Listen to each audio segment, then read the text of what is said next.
Hello, welcome back to another vlog.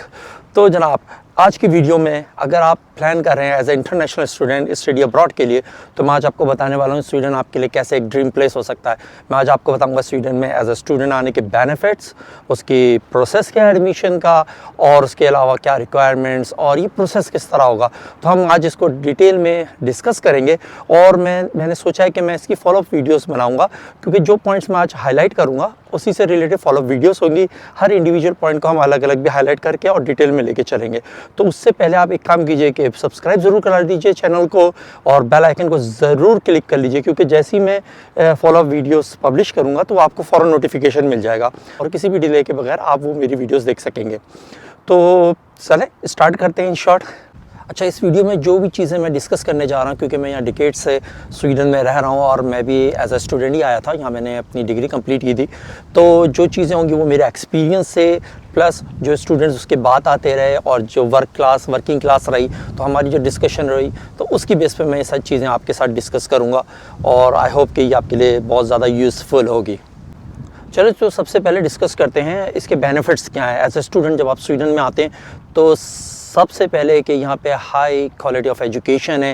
Well known university से like Lund university, Stockholm university, KTH और चाल्मर university, और वो bachelor, masters और इसके साथ साथ रिसर्च लाइक PhD लेवल की भी एजुकेशन ऑफर्स करते हैं। उसके अलावा यहाँ पे सोसाइटी जो है मल्टीकल्चरल सोसाइटी है। एज ए इंटरनेशनल स्टूडेंट यहाँ हर टर्म में, हर सेशन में कई इंटरनेशनल स्टूडेंट्स आते हैं, तो वो एक समझिए जो मीटअप होता है लोगों का डिफरेंट कंट्रीज से, वो एक्सपीरियंस बहुत ही डिफरेंट और यूनिक होता है। उसके साथ साथ यहाँ पे लोकल्स जो हैं सब इंग्लिश बोलते हैं। मैं समझता हूँ किसी किस्म की यहाँ कम्युनिकेशन बैरियर तो नहीं है। अगर आप कम्युनिकेट करना चाहें किसी भी लोकल से भी, तो वो स्ट्रेट इंग्लिश में कर सकते हैं। अच्छा, एज ए स्टूडेंट आपके लिए मेडिकल फ्री है as far you have a personal number, जो कि आपका एटलीस्ट 1 ईयर के वीज़े पे मिलता है, स्टडी वीज़े पे, और इवन के कोऑर्डिनेशन नंबर भी कहलाता है। वो भी एक तरह से टैक्स नंबर होता है कि आपको टेम्प्रेरी वर्क अलाउ होता है, तो उसकी बेसिस पे भी आपको फ्री मेडिकल यूनिवर्सिटी भी प्रोवाइड करती है और म्यूनिसिपैलिटी से भी मिलता है। में एज ए स्टूडेंट आपको फुल टाइम जॉब अलाउ है, लेकिन ऑफ कोर्स अगर आप स्टडीज़ पे आते हैं तो ज़ाहिर आप फुल टाइम तो जॉब नहीं कर सकते। वैसे तो लीगल है, आप अपनी वेकेशंस पे या ऑफ टाइम में स्टडी से ऑफ एयर आप फुल टाइम जॉब कर सकते हैं, लेकिन रिकमेंड मैं यही करूँगा कि आप स्टडीज़ पे अपनी फोकस करें और पार्ट टाइम यहाँ जॉब मिल जाती है डिफरेंट नौइयत की। Well, after completion of your degree आपको यहाँ पे स्वीडन 1 साल का जॉब सर्चिंग वीज़ा भी देता है, जिससे आसानी हो जाती है कि स्टडीज़ के बाद आप यहाँ पे जॉब सर्च कर सकें और उस दरमियान का प्रोबेशन पीरियड वगैरह जो भी कंपनी की एम्प्लॉयर की रिक्वायरमेंट होगी वो पूरी करके आपको परमानेंट जॉब ऑफ़र हो सकती है।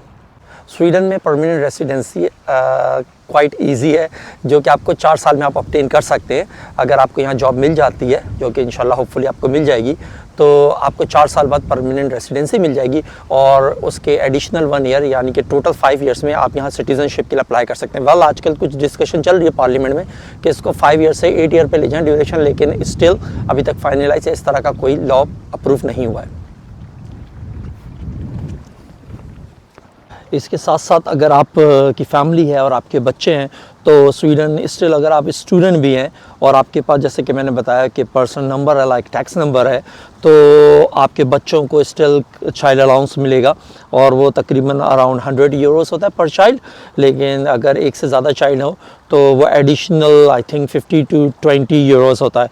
तो like if you have like 2 kids तो उसके तकरीबन 220 या 240 समथिंग अराउंड होंगे। वेल, अब हम स्टार्ट करते हैं अपने एडमिशन प्रोसेस से। तो स्वीडन में कई मास्टर्स और बैचलर प्रोग्राम अवेलेबल हैं इंग्लिश में, और उसमें इंजीनियरिंग, IT की फील्ड से मैनेजमेंट और सोशल साइंस से हर तरह के आपको यहाँ प्रोग्राम मिल जाएंगे, और मेरे ख्याल से 100 प्रोग्राम मिल जाएंगे। उसको भी हम डिटेल में बाद में देखते हैं। तो मास्टर्स के लिए आपके पास ऑप्शन होता है 4, आप ऑप्शन सेलेक्ट कर सकते हैं एडमिशन अप्लाई करते वक्त प्रायोरिटी बेसिस पे, और इसी तरह बैचलर के लिए तकरीबन 8 प्रोग्राम आप सेलेक्ट कर सकते हैं। तो जब हम उससे पहले अभी से हम प्लानिंग करके रखेंगे, अपने डॉक्यूमेंटेशन सब चीज़ें रेडी करके रखेंगे कि हमारा एजुकेशनल बैकग्राउंड क्या है, और उसी बेसिस, क्योंकि जब 16 अक्टूबर से एडमिशन राउंड स्टार्ट हो रहा होगा तो हमारे पास ये सारे डॉक्यूमेंट्स अवेलेबल होने चाहिए, राइट। अच्छा, अब यहाँ पे एक बहुत ही इंपॉर्टेंट चीज़ है, इंग्लिश टेस्ट के जो प्रोफिशिएंसी का आप जो प्रूफ देते हैं, तो बैचलर लेवल पे तो ये बिल्कुल अंडरस्टूड है कि आपको आइल्स करना ही होगा, जिसका मिनिमम बैंड 6 होना चाहिए और ओवरऑल किसी भी सेक्शन में 5.5 से कम नहीं होना चाहिए।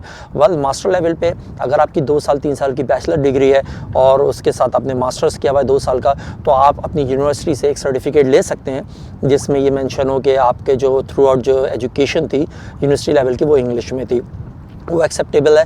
और अगर आपके पास वो अवेलेबल नहीं है और आप आइल्स करना चाहते हैं तो एटलीस्ट आपको 7 बैंड लाना होगा और ओवरऑल किसी भी सेक्शन में 6 बैंड से कम नहीं स्कोर होना चाहिए।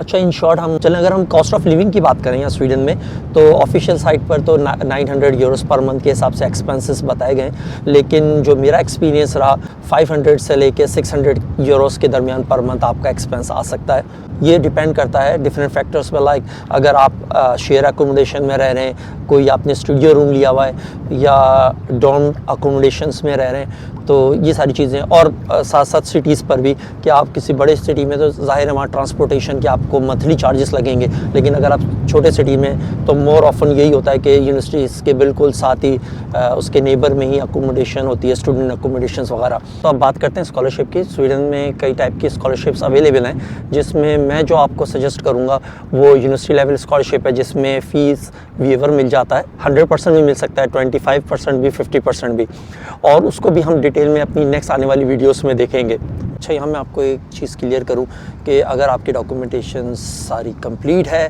और आपने सही प्रोसेस किया है तो आपका एडमिशन 99% या 100% चांसेस है कि आपका एडमिशन हो जाएगा स्वीडन में। स्कॉलरशिप के चांसेस भी बहुत हाई हैं, और उसके बाद अगर आपका एक दफ़ा एडमिशन आ जाता है तो वीज़ा भी आपका गारंटेड है। तो चलें, अपने इस वीलॉग को हम यहीं पे एंड करते हैं, और आपको किसी किस्म के भी सवालात हों तो मुझे कमेंट बॉक्स में ज़रूर लिखिएगा, मैं कोशिश करूँगा उन सब के डिटेल जवाब दे सकूँ। जो बीच में मैंने स्क्रीनशॉट्स दिए रेफरेंस के तौर पे, उन सबको एक दफ़ा पीछे जाके ज़रूर रीड कर लीजिएगा, क्योंकि जब हम अपना admission application process next video में लेके चलेंगे तो आपके लिए आसान होगा फॉलो करना। तो चले, मिलते हैं फिर अपनी नेक्स्ट वीलॉग में, जब तक के लिए अल्लाह हाफ़िज़।